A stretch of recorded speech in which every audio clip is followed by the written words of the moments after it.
Hi, this video is a double feature. I'll be reviewing the pros and cons of both Aeros Loop Studio and the BeatBuddy drum machine from Singular Sound. Each can be used independently, but they can also sync with each other over MIDI.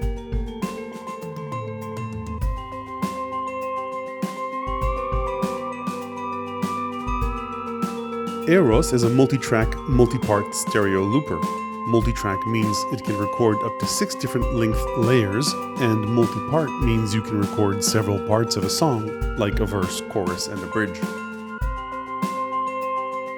And BeatBuddy is a pedal-based drum machine designed to make fills and part selection easy with a single tap of your foot or hand. Let's take a look at both. You can always use the timeline on the left to skip between the different parts of this video.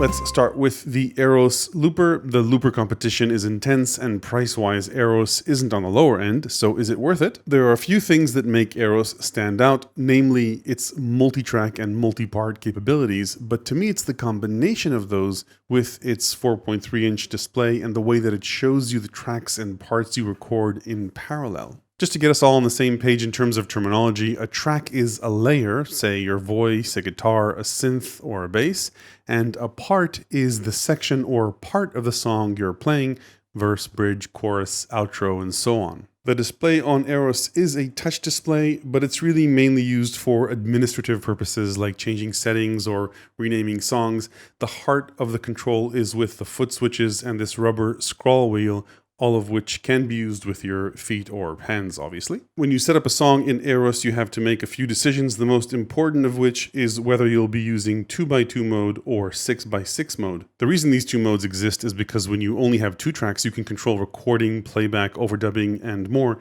in each of them with a dedicated stomp switch, whereas in a 6-track scenario, you control overdubbing, recording, and so on with one stomp switch, and the other 2 are used to either change layers or change parts. Regardless of the mode, 2x2 or 6x6, you use the left stomp switch to change parts. Before I dive in a little bit more about this setup, you don't want to hear me syncing, so I'll be making sounds either with BeatBuddy here for drums, or the Continuum Mini, a synth you can either play with 1 or 2 fingers using its touch strip, or polyphonically using an external keyboard. It has parameter controls using these buttons on the left, but it's way easier to control it using an external MIDI controller. That's why this guy is over here. Aeros has a built-in metronome which can send a click out either the main output or the auxiliary output, but since we have BeatBuddy here, I might as well use it as my metronome. The two are connected via MIDI, and that's how they stay in sync. You obviously don't need BeatBuddy or any other drum machine to use Aeros. It works just fine on its own. By the way, I'm sending clock and transport also out of Aeros into keystep so that the arpeggiator stays in sync with the loop clock and BeatBuddy. So let's take a deeper look at how the 2x2 and the 6x6 modes work. I'll start with 2x2. You can see I've got 2 tracks here behind the menu. Let's just get this going. Recording starts into layer 1, which is controlled by the right stomp switch. The middle foot switch controls layer 2. And the left foot switch moves us into part 2. This could be a chorus, a bridge, or whatever. Since there are only 2 parts, the left foot switch moves us back to part 1 with a single press. Since there are only 2 tracks, the middle stomp switch controls track 2. I can record into it immediately.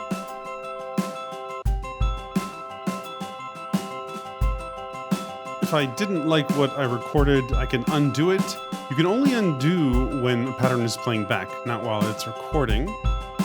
So a long press on a stomp switch will undo whatever was recorded.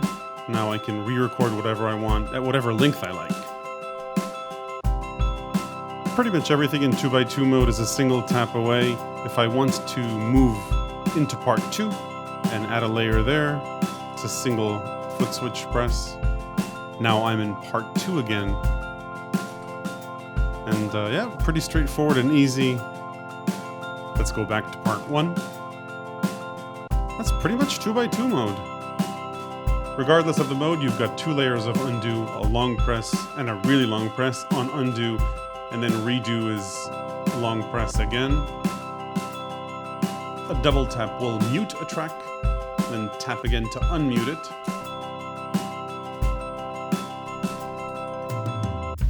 One neat thing about the integration between these two, by the way, both support the concept of parts, BeatBuddy and Aeros Loop Studio. So I'm playing part 1 here and part 1 of 2 here. If I hold this, it'll transition to part 2 on both. I could keep that going, then transition back again by holding here to part 1 here and part 1 here as well. So a nice integration there. Now, like I mentioned before, you don't need BeatBuddy around to start and stop loops. You can do that on your own. Just start looping directly from here. If you press stop once here, it'll stop at the end of the current loop, and you can double tap quickly to stop a loop immediately. To delete this masterpiece, you hold this down and then press delete all. So that's a 2x2 workflow. Let's take a look at a 6x6 workflow. Go into here, change this. So this works in a very similar way. Let's maybe just do this simply. Record, say, this layer. And then turn off the arpeggiator. Go to the next track, right? You only get one button for overdubs.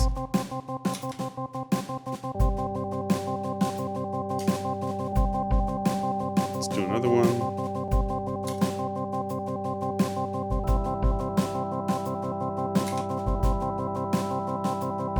And yeah, as you can see, I can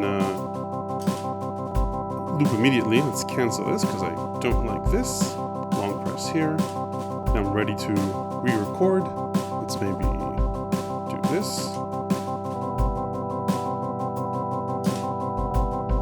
So that's how you layer. Pretty straightforward. You can move around between the tracks if you want. Create a new one or just edit the old ones. And moving around parts is a 2-step process. You press this button to select a new part, and when you're ready, you hit record and it'll jump into a new part. Start recording immediately if you like or not. And then you're free, obviously, to create more layers here. So you just saw one of the challenges in the current firmware. If I go back to my original part and hit play, you don't need the drums for this like I mentioned before, and then go on to the next part. As you select the next part, and I hit play to select that, you enter a quiet part. It would have been nice if you could lock the tracks. Let's go back to the first one. And that's actually a proposed future feature. There will be a lock option here on the track, so you could select tracks in the mix and lock those tracks so that they stick around for the next part. So while we're on the topic of the mixer, let's take a look at that. You enter the mixer with a long press on the left foot switch. You've got either touchscreen control or stomp switch control here. The touchscreen control is a little bit laggy and not precise, but you can use it.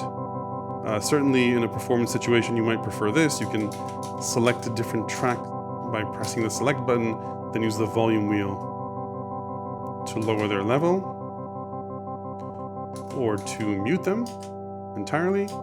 You can do this on screen as well, so you could press mute on the different tracks. It's usually responsive, but as you can see, sometimes it takes a few presses. So yeah, for precision, the volume wheel and stomp switches do a better job. One of the features that I think is really exciting about the Loop Studio is the completely unquantized looping option. If you're into creating freeform, polyrhythmic, or phased loops, this is a dream machine. Each track can have its own length, start, and end points, letting you create freeform textures and ambient loops. You just need to edit its settings and go into quantize to measure, set that to off, and we'll also not link track starts or track length, and 6x6 is fine. So those are the basic settings for that. Let's hit save. So just for a taste of this, maybe record a very short loop. Then I could start my next loop anywhere else. And it could go on for as long as I wanted, not quantized to anything. Now clearly I'd need substantially lower lighting and maybe candles or an Edison bulb for a proper ambient jam. But I think you get the idea that with 6 of these layers, each with their own length, things can get pretty interesting. Let's maybe try a different sound. And textures can be short too, they don't need to be long. Anyway, those are freeform layers, let's move on. Before we wrap up Aeros Loop Studio with pros and cons, let's just take a look at how you manage songs and projects and other settings. This is the main menu. Let's just maybe not save this. You can connect to Wi-Fi for firmware updates. There's also built-in Bluetooth, though they haven't disclosed what it does. Maybe MIDI sync over Bluetooth. Perhaps you could stream from your phone. It doesn't work as an actual feature yet. There's a nice quick start guide here where you can go through the basic instructions of how to use the Loop Studio. There are a few general settings. For example, what you want to use to record into your loop, whether it's the main inputs or the auxiliary inputs. You can choose between line and instrument levels, where you want loop playback to go out of, the main outputs or the auxiliary outputs. And there's help for these functions if you need it. Same goes, by the way, for the song settings. So if I go back into the main menu, into Loop Studio, then go ahead and edit my song information. I could rename it, of course. There's a built-in internal keyboard, and the save it either to the SD card or the internal memory. Then sync tracks length. You can always get help to what each of these things mean. And this is pretty useful in case you forget what does what. From a connectivity perspective, I already showed you how you route the various inputs into what you record or what you play out. But basically, you've got 2 1/4-inch inputs, 2 1/4-inch outputs, and then single TRS inputs and outputs here on the left. MIDI in, MIDI out, and both Wi-Fi and Bluetooth connectivity like we mentioned before. There's also an expression pedal input on the back, and this is where you plug in the SD card. So let's take a look at overall Aeros Loop Studio pros and cons. On the cons side, most of the firmware updates I'd like to see in this are already announced as future planned upgrades. The main things I felt were missing, or are missing depending on when you watch this, is the ability to lock tracks across parts in the mixer, the option to add longer crossfades at loop points, which is also an announced feature, and built-in effects. Other features I'd like to see are more flexibility on the input and output assignments. So currently you can only choose whether audio comes in either through both the main and auxiliary inputs or any one of them, and goes out either through both the main or auxiliary outputs. It would be nice to have some tracks listen to some inputs or have some tracks go out only certain outputs to apply external effects. You can sort of fake this now by sending a mono input into each of the stereo inputs and then creating 2 signal chains out of the stereo outputs. Other things you should be aware of on the hardware side: if you have a condenser mic, you'll need an external preamp with phantom power, as Aeros doesn't have one. Aside from those things and its price, I have to say Aeros Looper is the most convenient looper I've ever used, certainly the most flexible one, and the one that's most fun to use both for polyrhythmic or ambient soundscapes and just for plain looping. It's always very clear what's going on, what each track is doing, and which part you're at, which I think is very useful and sometimes lacking on other pedals. Okay, so that's Aeros Looper. Let's move on to part 2 of this double feature, and that's BeatBuddy. BeatBuddy is a drum machine in a pedal format. Now, most drum machines are designed to be used with your hands. You sequence drum events on a grid, you set up some patterns and tweak some knobs, but there are 3 big problems, or at least assumptions, with typical drum machines.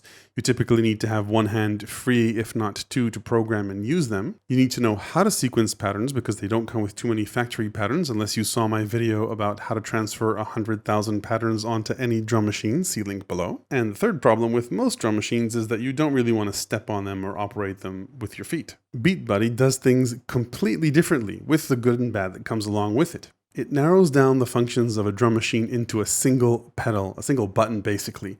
Ignore the knobs and arrow keys here, they're just for configuration and pattern selection. The main live control is a single pedal, though you can expand it if you want, either with a TRS Footswitch or a MIDI controller. You can't edit songs. They're prepared in advance using computer software that lets you program songs on your own. And there are both commercial content offerings from the company as well as free song downloads offered by other users on the BeatBuddy forums. So let's take a look at how you control BeatBuddy. You get it going just by pressing it. If there's an intro, you'll get the intro fill. Then it goes into part one of however many parts are in a song. If you press the pedal once briefly, you get a fill. If there's more than one fill, it'll cycle between the fills.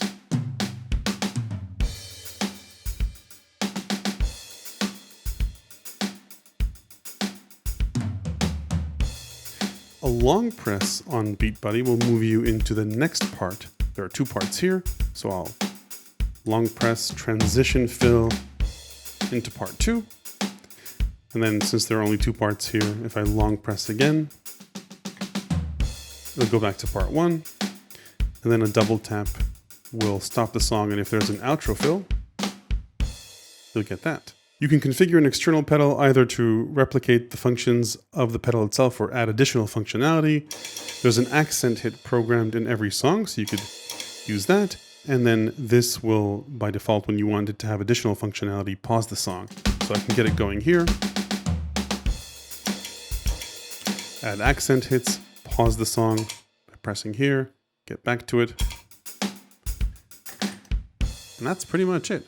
So those are the performance controls on BeatBuddy standalone and what the TRS Footswitch expander does. You can also send it a variety of MIDI commands using an external MIDI controller, singular sound cell one, and you can use any MIDI controller to tell it to do a bunch of other things like move to specific parts and quite a few other MIDI functions. Let's go over the non-performance controls. You've got volume control here and level control for the headphones right here. You can swap out the drum sets. So this is the drum set that comes default for this song, but if you like, you can choose, let's say, jazz kit. Takes it a while to swap them, or flamenco percussion, why not?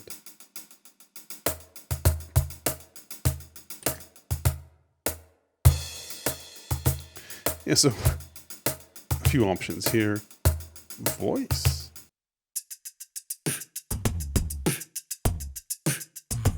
So that's how you swap out drum kits. You can control tempo either with this knob,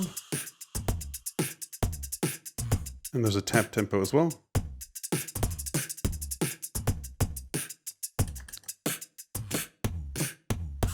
Songs don't take up much space. They're on a removable SD card, so that's not going to hold you back in terms of content. BeatBuddy comes with factory content in over 20 styles with around 10 options for each style. So that's these options here in the beginning.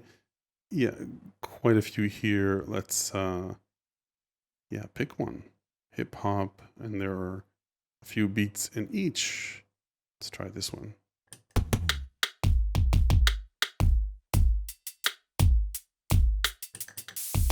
So you've got that. And it's not just 4x4. There are quite a few interesting other options here. Obviously, yeah, let's do this. Why not?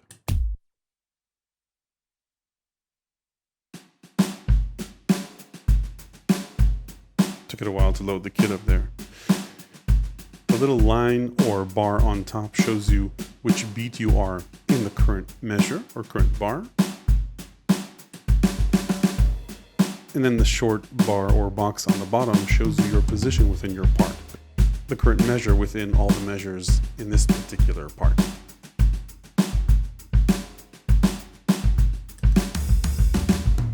Beside the factory content, which there's quite a lot of, I think over 220 different patterns in 20 some different genres.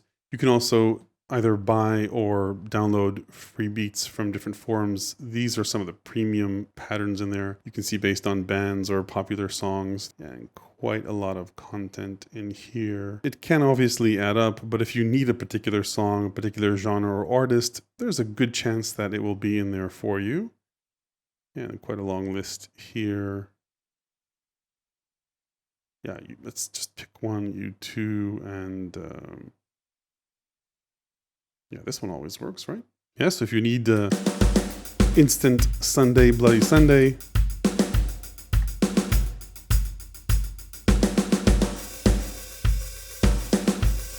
you obviously need to learn these parts to play along.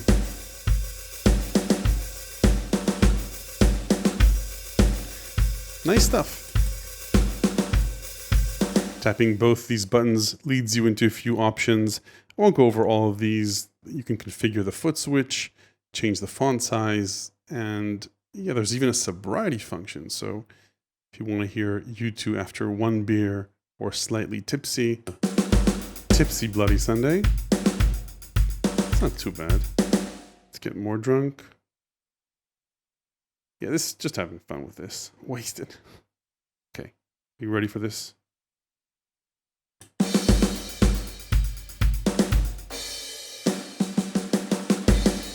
Okay. The companion software for creating your own song is pretty comprehensive. It's called the BeatBuddy Manager and also has a BeatBuddy simulator, so you can try out your creations before transferring them to the SD card. The software clearly lays out the structure of a song, including the intro, the accent sample, various parts, fills used in each part, the transition fill,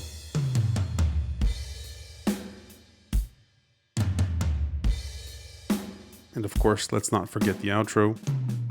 You can edit patterns in the internal editor if you like. One of the things that makes drum beats on BeatBuddy sound natural is the fact that they allow you to load up multiple samples per kit for different velocities, even randomly play a different sample every time for a particular velocity, which helps make drums sound a lot more natural. In terms of connectivity, BeatBuddy has 2 stereo inputs, so you can pass your audio through it if you like. You can put this at the end of your chain. It has both MIDI in and out, but you need to use a special breakout cable, which costs another $15, and there are both stereo outputs and a headphone output. There's also a USB connection in the back to hook it up to your computer, and this is the Footswitch expander input jack. Okay, so let's talk about BeatBuddy pros and cons. The main obvious thing is that you can't edit your patterns on BeatBuddy itself. That's the way it's meant to be.